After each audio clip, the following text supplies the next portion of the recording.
There are 3 reasons why you should completely ignore tier lists and why they keep you away from your desired rank. First of all, here's my personal tier list that is based on facts. Tier lists aren't made by players of the same rank as you unless you're master and up. So your favorite YouTuber might have already released a tier list video, and I have nothing but respect for those videos, but they might actually be hurting more than you think. Reason number 1, they don't take into account your personal skill level. Tier lists aren't unique to you and your experience as a player. So let's say you're new to Overwatch and you see that Genji is S tier in all the major tier lists out there. At this point in your journey, I'd rather you play something else with a lower skill ceiling, at least till you learn the game, and then you can move up to a Genji or any other high skill ceiling hero if that's what you want. In the long run, this is way more beneficial to you as a player. You won't have to start playing a new hero because it's meta right now, otherwise you'll be changing heroes with every patch and that won't help you climb. The second part is your game sense. Some heroes require little mechanical skill but high game sense, so playing these heroes when you're a new player won't be a fun experience at all. Reason number 2, tier lists are based on pro play.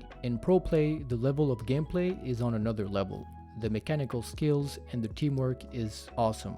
There's a certain strategy behind every hero they pick, the team they are playing against, what ultimate synergy works best in their team, and the list goes on. Also, the skill gap in Overwatch 2 is massive right now. There are players who've been playing since Overwatch 1 at launch. So these same players are making the tier list for you. So now you see how it doesn't make sense to compare their picks and yours. Reason number 3, it depends on the matchup. In Overwatch 2, there are matchups which can be categorized into 2. So there's a soft counter and a hard counter. A soft counter is when the hero on the other side has a little advantage over you due to his kit, and that shuts down your playstyle, but not completely. You can still play the game, you just have to work around it. A hard counter, on the other hand, is when the hero's kit you're up against has a big advantage over you. That makes it incredibly hard for you to play the game, let alone have an impact. So if you don't know your matchups, but you see that Genji again is S tier and you play against a Pharah, you'll most likely feed. How is that possible? Genji is S tier,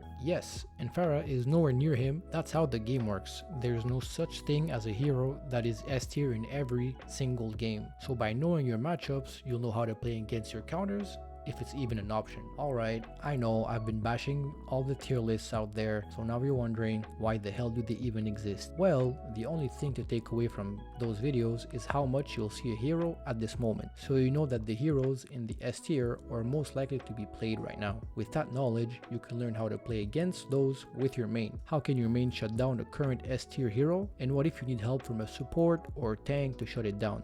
Which one works best with your main? Gather as much information as you can and try them in casual. Learning how and when to shut down those heroes will be way more beneficial to you than blindly first timing the S tier heroes in your calm game and feeding.